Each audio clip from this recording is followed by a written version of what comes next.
Halo saudara-saudara yang terkasih di dalam Kristus, bertemu lagi di Summary Daily Bible School. Dan summary kali ini kita akan belajar tentang Abraham merayakan feast.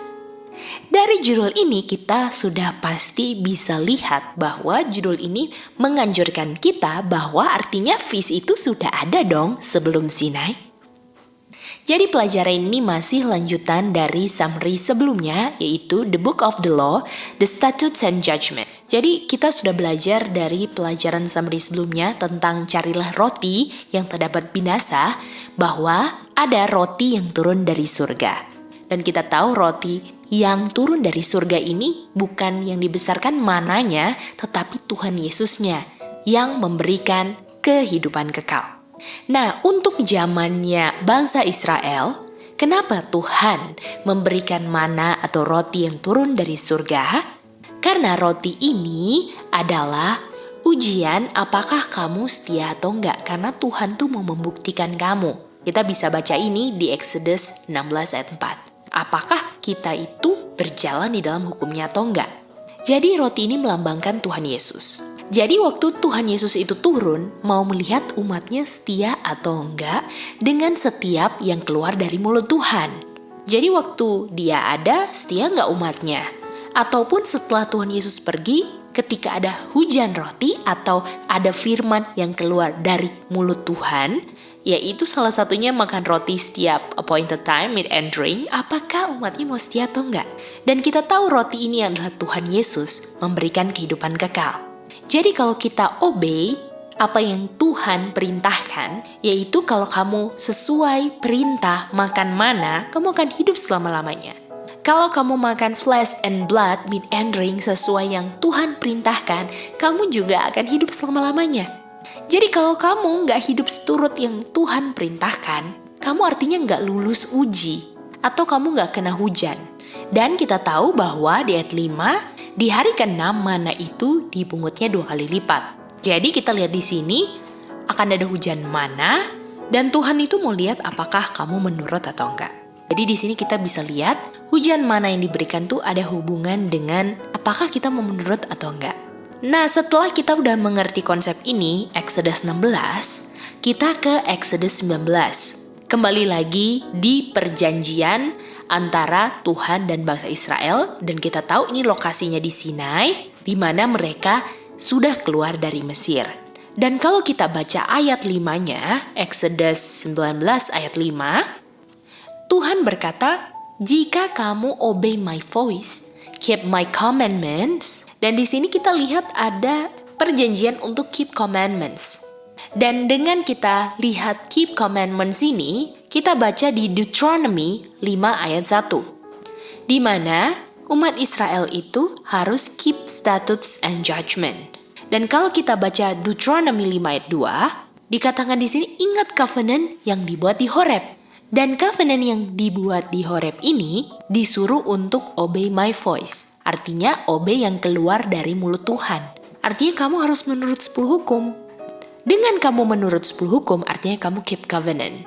Artinya kamu kalau keep covenant sama dengan keep 10 hukum. Jadi perjanjiannya adalah kamu menurut 10 hukum yang keluar dari mulut Tuhan. Karena kalau misalnya kamu tidak keep atau melanggar 10 hukum artinya kamu tidak keep covenant. Dan kita sudah belajar kan di Deuteronomy 31 ayat 24-26 ada the book of the law yang ditulis oleh Musa dan ditaruh di dalam sebelah samping dari Ark of the Covenant. Dan book of the law inilah yang witness against thee. Jadi buku hukum inilah yang akan menjadi saksi kalau kamu melanggar 10 hukum. Dan di Deuteronomy 28 ayat 1 dan ayat 2, kalau kamu menurut, kamu akan mendapat berkat. Dan di ayat 15-nya, kalau kamu melanggar, kamu akan mendapat kutuk. Jadi kita mau simpulkan di sini semua bahwa kalau misalnya kamu keep commandments, obey my voice, itu sama dengan kamu keep statutes and judgment. Karena dari pelajaran sebelumnya kita ingatkan bahwa statute and judgment ini diberikan untuk mereka dapat menurut 10 hukum. Jadi kalau mereka keep statute and judgment, udah pasti mereka keep 10 hukum. Nah, dari situ kita akan ke cerita Abraham. Jadi intinya apa sih sebelum ke cerita Abraham sejauh ini? Jadi untuk kamu dapat berkat, kamu harus keep covenant dengan kamu menurut 10 hukum. Tapi kamu punya persoalan kan gak bisa menurut 10 hukum. Karena buktinya di Exodus 20 udah dikasih 10 hukum. Malah ketika Tuhan bilang 10 hukumnya, mereka bilang, Tuhan jangan ngomong sama kami, nanti kami mati. Itu menunjukkan mereka berdosa. Walaupun mereka udah bilang di Exodus 19, mereka bilang, we will do. Tuhan berikan 10 hukum lebih dulu yang mereka gak bisa turuti untuk mengungkapkan bahwa mereka gak bisa menurut 10 hukum. Sehingga mereka harus dikasih solusi. Yang solusinya kita baca di Exodus 21 sampai di 31 itu adalah statutes and judgments. Jadi untuk mendapatkan berkat harus keep covenant-nya dengan keep statute and judgment supaya keep the 10 commandments. Mari kita ke cerita Abraham. Dalam cerita Abraham kita tahu bahwa Tuhan bilang di Kejadian 15 ayat 5 bahwa keturunannya Abraham akan sama seperti bintang di langit yang tidak terhitung jumlahnya. Lalu dikatakan di ayat 6, Abraham percaya dan diperhitungkan righteous.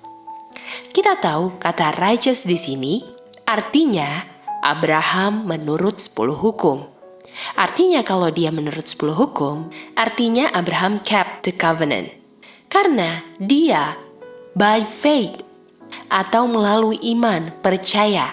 Dan orang yang percaya sudah pasti obey atau memiliki obedience, yaitu menurut akan 10 hukum. Dan kita tahu bahwa penurutan ini adalah righteousness of Jesus Christ, the end of the law, di Roma 10 ayat 4. Lalu kalau kita lihat ayat 7-nya, Tuhan bilang, Sayalah yang membawa kamu keluar dari Ur, dan akan memberikan kamu tanah yang akan diwarisi. Dan semua janji Tuhan itu berdasarkan syarat, yaitu kalau kamu keep the covenant. Dan perjanjian ini sama seperti di Exodus 19, yaitu perjanjian yang Tuhan buat dengan bangsa Israel. Dan perjanjiannya ini harus obey kan? Dan obey apa?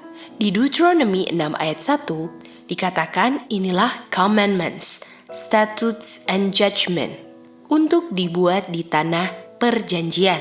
Artinya kalau buat commandments dan statutes and judgment ini nanti di tanah perjanjian, sebelum masuk ke tanah perjanjian harus sudah keep statute and judgment and commandment. Makanya di ayat 2 dikatakan, kamu harus keep all his statutes and judgment and commandments di selama hidupmu. Kenapa harus dilakukan selama hidupmu? Karena tanah yang dijanjikan itu selama-lamanya kamu akan tinggal di situ. Jadi kita lihat di sini ada perintah-perintah yang Tuhan berikan. Contohnya, di sebelum jatuh, Tuhan dikasih perintah untuk makan buah pohon kehidupan. Dan waktu di padang belantara pun Tuhan kasih mana.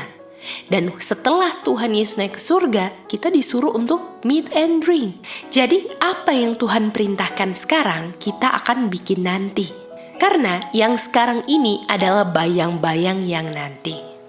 Jadi di sini kita lihat bahwa ada persamaan antara bangsa Israel dan Abraham, yaitu sama-sama dijanjikan tanah perjanjian. Kita lihat di Kejadian 15 ayat 7 dan juga di Deuteronomy 6 ayat 1 untuk bangsa Israel. Jadi kita lihat persamaannya ya. Jadi Abraham itu keluar dari Ur Kasdim untuk ke Kanaan, dan bangsa Israel pun keluar dari Mesir untuk ke Kanaan.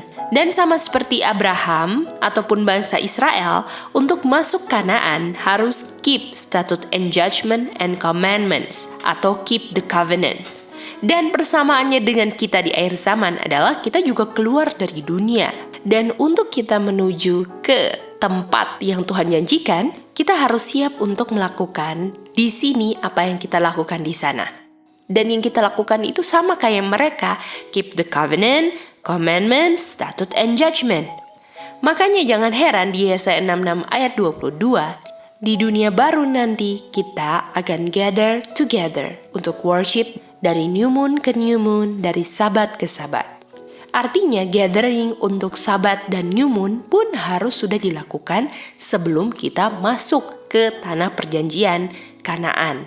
Dalam 3 cerita ini kita juga bisa melihat persamaan lagi, yaitu ketika Abraham keluar dari Ur Babylon kuno, keluar dulu baru dikasih covenant. Begitu juga bangsa Israel, harus keluar dulu dari Egypt baru dikasih covenant. Artinya di akhir zaman pun harus keluar dulu dari dunia dan segala asosiasi Babylon baru dikasih covenant. Dan perjanjian itu untuk semua bisa keep, untuk bisa inherit dunia yang baru nanti. Nah, kita kembali ke bangsa Israel. Kita tahu mereka diperbudak di Mesir dan perbudakan itu membuat mereka melupakan hukum Tuhan. Sehingga mereka tidak mengerti prinsip 10 hukum. Karena mereka lupa akan 10 hukum dan mereka tidak mengerti prinsipnya, mereka diberikan 10 hukum.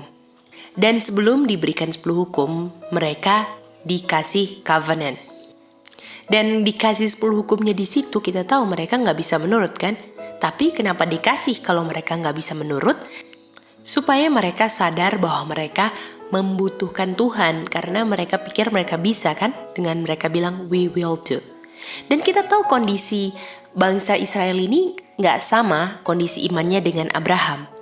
Dan diizinkan gagal agar mereka memiliki iman yang sama dengan Abraham. Jadi ketika Abraham keluar dari Ur Kasdim, Abraham sudah beriman. Bedanya di sini, orang Israel ketika keluar mereka tidak ada iman, tapi tujuan sama, agar Abraham ataupun bangsa Israel memiliki the end of faith, atau akhir daripada iman. Dan kuncinya di sini adalah bangsa Israel harus memiliki iman yang sama seperti Abraham. Karena kalau tidak ada iman, atau tidak ada iman seperti Abraham, tidak bisa keep the covenant. Jadi dikasih covenant supaya disadarkan butuhnya mereka untuk keep the covenant. Dan Abraham yang ada iman, kondisinya ini dia dibenarkan dan dinyatakan obey atau menurut. Artinya Exodus 19 ini dibuat agar umat Israel bisa beriman. Pertanyaannya bagaimana bisa beriman kalau 10 hukum tidak bisa dituruti? Jadi kondisinya 10 hukum ini mereka sudah langgar kan? Artinya harus ada sistem yang mana mengungkapkan bahwa mereka sudah melanggar 10 hukum selama ini. Jadi apa yang mereka butuhkan untuk pengungkapan mereka sudah melanggar, itu diungkapkannya di padang belantara. Jadi pertanyaannya, apa yang mereka butuhkan di padang belantara untuk tahu bahwa mereka sudah melanggar dan mereka bisa kembali lagi untuk menurut 10 hukum, sama seperti Abraham. Kita baca Exodus 5 ayat 1. Tuhan bilang melalui Musa dan Harun bahwa Tuhan menginginkan bangsa Israel untuk keluar dari Mesir supaya bisa hold a feast kepada Tuhan di wilderness. Artinya yang membuat mereka tahu bahwa mereka melanggar 10 hukum adalah mereka harus keep the feast. Dan ketika mereka keep the feast, mereka gather together untuk worship God. Dan di Revelation 4 ayat 7, worship God ini adalah God yang menciptakan langit dan bumi. Dan kuasa yang menciptakan 6 hari penciptaan langit dan bumi itu diingatkan di hari Sabat. Artinya, kita nggak bisa worship God kalau kita melanggar hari Sabat. Dan kalau mereka sudah mengerti itu, mereka akan sadar bahwa kuasa God lah yang dapat membuat mereka tidak melanggar. Makanya dibilang 3 kali dalam setahun di wilderness kamu harus keep the feast. Artinya apa gunanya feast? Agar mereka bisa masuk tanah perjanjian dengan keep commandments dan keep covenant. Karena kita ketahui, keeping the feast itu adalah ilustrasi kita tidak melanggar hari Sabat. Kita tahu bahwa di Mesir mereka tidak bisa keep the feast. Mereka dianiaya di Mesir. Mereka hari Sabat disuruh bekerja, artinya mereka melanggar hari Sabat.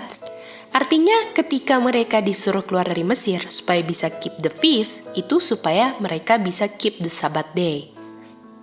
Kalau keep the feast itulah yang bisa mencetuskan iman orang-orang Israel, supaya mereka bisa keep covenant, keep commandments. Walaupun Tidak ada kata feast di Levitikus 23 bukan artinya nggak ada. Dengan kita melihat kata iman sebelum Levitikus 23 itu menunjukkan ada feast di situ.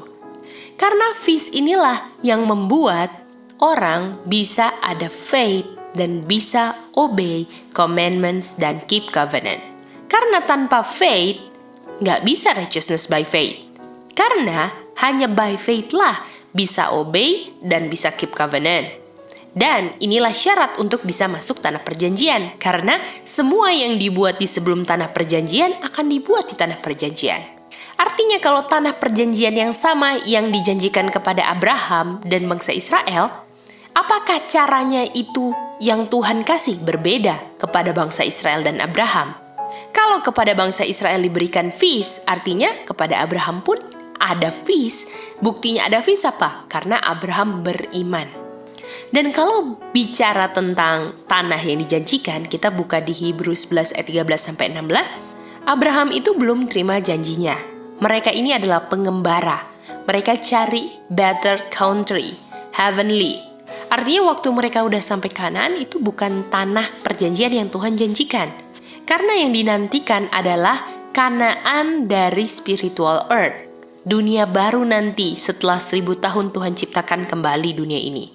Jadi ketika Abraham, bangsa Israel keluar dari Mesir dan mereka walaupun sudah sampai di Kanaan, mereka belum dapat yang Tuhan janjikan. Tapi keluar itu adalah cuplikan untuk kita bahwa kita pun harus keluar dari dunia. Keluar kemana? Keluar dari tempat yang duniawi. Dan dari sini biarlah kita bisa lihat betapa jelasnya pentingnya feast untuk kita punya faith dari contoh bangsa Israel ataupun Abraham. Dan buktinya bahwa Abraham keep statutes juga. Dan kita tahu kan statutes itu adalah feast. Di Levitikus 23 ayat 41. Dan di Kejadian 26 ayat 5 dikatakan Abraham itu kept my voice, my commandments, my statutes. Jadi kalau Abraham bisa ini semua, apakah kita bilang Abraham gak keep the feast?